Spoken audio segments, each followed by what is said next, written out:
تو ظاہر ہے سب سے زیادہ مہلک جراثیم کتے کے ہیں، اس لیے ان کا حکم یہ خاص ہے۔ باقی رہی بات اگر کوئی اور چیز ایسی ہے جو کتے کی طرح مہلک ہے، خطرناک ہے، جراثیم ہے اس کے اندر، تو حکم یکساں ہوگا، وگرنہ اسے صرف کیمیکل اور پانی سے صاف کر لیا جائے تو کفایت کر جائے گا۔ باقی ہمارے عورت ایک اور بات بھی ہے کہ کلمہ پڑھ کر پاک کیا جائے۔ تو کلمہ پڑھ کر کوئی چیز پاک نہیں ہوتی، کلمہ پڑھ کر کوئی مسلمان تو ہو سکتا ہے، کلمہ پڑھ کر کوئی چیز پاک نہیں ہوتی۔ پاک کرنے کے لیے ضروری ہے کہ وہ پاک ہو۔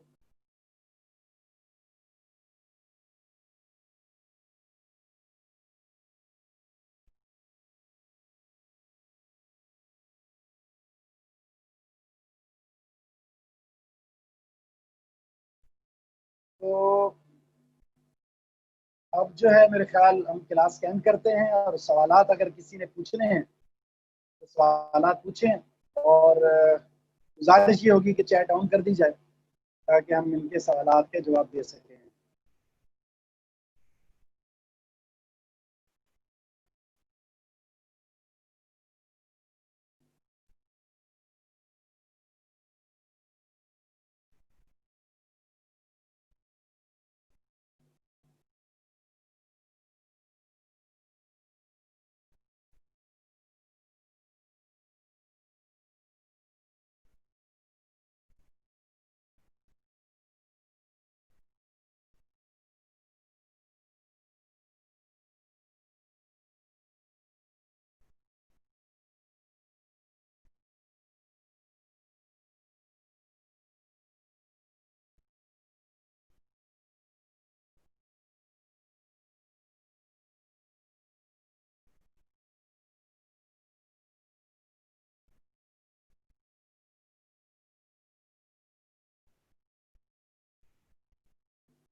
میرے پاس تو آپشن نہیں کھل رہا اس کا، چیٹ کا۔